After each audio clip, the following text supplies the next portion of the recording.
صوفی بزرگ خواجہ حسن بصری عمر فاروق کے زمانہ خلافت 21 ہجری میں پیدا ہوئے۔ حضرت عمر نے اپنے ہاتھوں سے ان کے منہ میں لعاب ڈالا اور نام بھی انہوں نے ہی رکھا۔ جب آپ حضرت عمر فاروق کے حضور میں لائے گئے تو انہوں نے آپ کو نہایت خوبرو دیکھ کر فرمایا کہ یہ یعنی حسین ہے، اس لیے اس کا نام حسن رکھو۔ فاروق اعظم نے آپ کے حق میں دعا فرمائی کہ اللہ تعالیٰ اس کو دین کے علم کا ماہر بنا اور لوگوں میں محبوب بنا، جو بارگاہ الہی میں مقبول ہوئی اور آپ کو علم دین اور فکر میں بلند مرتبہ عطا ہوا۔ آپ کی وفات 110 ہجری میں ہوئی۔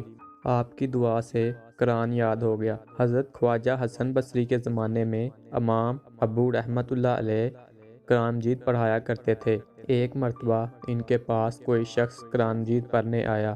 آپ نے اس کو پڑھانے میں بخل و خیانت کا ارتکاب کیا۔ اس جرم میں اللہ تعالیٰ نے انہیں سارا کلام حکیم بلا دیا۔ وہ روتے ہوئے خواجہ حسن بصری کے پاس گئے اور سارا معاملہ بیان کیا۔ خواجہ حسن نے فرمایا، اے شخص، تو حج کو روانہ ہو جا، کیونکہ آج کل حج کے ایام ہیں، اور جب تو حج سے فارغ ہو جائے تو مسجد خیف میں ایک بزرگ محراب میں بیٹھے ہوئے ملیں گے۔ وہ درود و وظائف میں مشغول ہوں گے۔ وہ جب تک اپنے معمولات سے فارغ نہ ہو جائیں تو ان سے بات نہ کرنا۔ جب وہ فارغ ہو جائیں تو تم اپنی حاجت بیان کرنا۔ ان کی دعا سے تمہیں پھر سے سارا قرآن حکیم یاد ہو جائے گا۔ ابو عمر نے خواجہ حسن کے حکم کی تعمیل کی، حج ادا کیا، پھر مسجد خیف پہنچے اور مسجد کے محراب میں ایک بار اور بزرگ کو دیکھا۔ بہت سارے لوگ اس کے گرد بیٹھے ہیں۔ تھوڑی دیر بعد سفید پاکیزہ لباس والا ایک شخص وہاں آیا۔ سب لوگ اس کے گرد بیٹھ گئے۔ کچھ دیر باتیں ہوئیں، اتنے میں نماز کا وقت ہو گیا۔ سفید لباس والا شخص وہاں سے چلا گیا۔ دوسرے لوگ بھی چلے گئے۔ جب وہ بزرگ تنہا رہ گئے تو ابو عمر رحمۃ اللہ علیہ ان کے پاس پہنچے اور بعد سلام ان کو اپنا سارا مسئلہ بیان کیا، پھر دعا کی درخواست کی۔ ان بزرگ نے آسمان کی طرف دیکھا اور دعا فرمائی۔ ابھی انہوں نے دعا ختم بھی نہیں کی تھی، ابو عمر رحمۃ اللہ علیہ کو دوبارہ سارا قرآن مجید زبانی یاد ہو گیا۔ ابو عمر رحمۃ اللہ علیہ اتنے خوش ہوئے کہ ان بزرگ کے قدموں میں گر گئے۔ انہوں نے ابو عمر رحمۃ اللہ علیہ کو اپنے قدموں سے اٹھایا اور پوچھا، تمہیں میرے پاس کس نے بھیجا؟ جواب دیا، خواجہ حسن بصری نے۔ بزرگ بولے، خواجہ حسن بصری نے ہمارا پردہ فاش کیا ہے، ہم ان کا راز افشاں کرتے ہیں۔ یہ کہہ کر انہوں نے ابو عمر رحمۃ اللہ علیہ سے کہا، ابھی تم نے سفید پوشاک والے شخص کو دیکھا تھا؟ عرض کی، جی ہاں دیکھا تھا۔ فرمایا، خواجہ حسن بصری رحمۃ اللہ علیہ تھے، جو روزانہ بصرے سے ظہر کی نماز پڑھ کر مکہ پہنچتے ہیں۔ یہاں ہم لوگ واعظ و نصیحت اور درس دیتے ہیں، اور جب عصر کی نماز کا وقت ہو جاتا ہے واپس بصرے چلے جاتے ہیں۔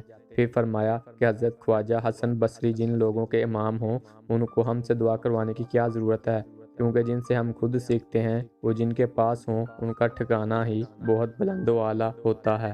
کنویں کا پانی منڈیر تک آ گیا۔ ایک دفعہ کا واقعہ ہے کہ ایک چھوٹا سا قافلہ حضرت خواجہ حسن بصری کے ہمراہ بیت اللہ کے حج کو گیا۔ راستے میں سارے قافلے کو بہت پیاس لگ گئی۔ راہ میں ایک ایسا کنواں نظر آیا جس کا پانی بہت نیچا تھا اور اس تک پہنچنا اور پانی حاصل کرنا بالکل ممکن نہیں تھا۔ رسی اور ڈول بھی دستیاب نہ تھا۔ لوگ بہت پریشان ہو گئے کہ اب پانی کیسے حاصل کریں۔ خواجہ حسن بصری نے لوگوں سے فرمایا، میں نماز ادا کرتا ہوں، تم لوگ پانی پیو۔ آپ نماز پڑھنے میں مصروف ہو گئے۔ ایک دم پانی کنویں کی منڈیر تک پہنچ گیا۔ جب سب نے خوب جی بھر کر پانی پی لیا، اس قافلے کے کچھ لوگوں کے دل میں یہ خیال پیدا ہوا کہ کیوں نہ پانی کسی چیز میں ڈال لیا جائے تاکہ آگے راستے میں پانی کی کمی محسوس نہ ہو۔ ابھی وہ لوگ پانی ساتھ لے جانے کا انتظار کرنے کے بارے میں سوچ رہے تھے کہ پانی فوراً نیچے اتر گیا۔ خواجہ حسن بصری نماز سے فارغ ہوئے تو لوگوں سے کہا، تم نے خدا پر بھروسہ نہ کیا اور کنات سے بھی دامن خالی کیا، اسی وجہ سے پانی کنویں میں اتر گیا۔ راستے میں ایک جگہ لوگوں کو بھوک نے آستایا۔ انہوں نے خواجہ صاحب سے اپنی حاجت بیان کی۔ خواجہ صاحب نے ایک کھجور کا درخت دیکھا جس پر کھجوریں لگی ہوئی تھیں۔ آپ نے کھجوروں کو حکم دیا کہ میرے دامن میں آ جاؤ۔ کھجوریں درخت سے آپ کے پھیلے ہوئے دامن میں آ گئی۔ آپ نے سب قافلہ والوں کو کھجوریں دیں۔ جو شخص کھجور کھاتا اور حیران ہوتا کہ ہر کھجور کی گٹلی سونے کی ہے۔ لوگ گٹلیوں کو مدینے لے گئے اور فروخت کیا اور اپنی ضروریات پوری کرنے کے علاوہ باقی مال خیرات کر دیا۔ خواجہ حسن بصری نے لوگوں سے کہا، اللہ تعالیٰ نے آپ لوگوں کو حج کا انعام ان سونے کی گٹھلیوں کی شکل میں دیا ہے، لہٰذا ہمیشہ صبر اور توکل کا دامن تھامے رکھو۔ ایک مرتبہ کا ذکر ہے کہ حضرت حسن بصری رحمۃ اللہ علیہ کی خدمت میں ایک عورت حاضر ہوئی اور کہنے لگی کہ میری جوان بیٹی کا انتقال ہو گیا ہے، میری خواہش ہے کہ میں اس کو خواب میں دیکھوں۔ آپ مجھے کوئی ایسی دعا بتائیں جس کو میں پڑھوں اور میرا مقصد حل ہو جائے۔ آپ نے اس عورت کو ایک دعا سکھائی۔ اس عورت نے رات کو وہ دعا پڑھی اور سو گئی۔ خواب میں اس کو اس کی بیٹی نظر آئی، جس کی حالت یہ تھی کہ اس نے دوزخ کے تارکول کا لباس پہنا ہوا تھا، اس کے ہاتھوں میں زنجیریں اور پاؤں میں بیڑیاں تھیں۔ دوسرے دن عورت نے اپنا یہ خواب حضرت حسن بصری رحمۃ اللہ علیہ کو سنایا، جسے سن کر آپ بہت غمزدہ ہوئے۔ کچھ مدت کے بعد اس لڑکی کو حضرت حسن بصری رحمۃ اللہ علیہ نے جنت میں دیکھا۔ اس کے سر پر تاج تھا۔ وہ لڑکی آپ سے کہنے لگی، آپ مجھے پہچانتے ہیں؟ میں اس عورت کی بیٹی ہوں جو آپ کے پاس حاضر ہوئی تھی اور میری خستہ حالی کے بارے میں آپ کو بتایا تھا۔ آپ نے اس لڑکی سے پوچھا کہ تیری حالت میں یہ تبدیلی کیسے واقع ہوئی؟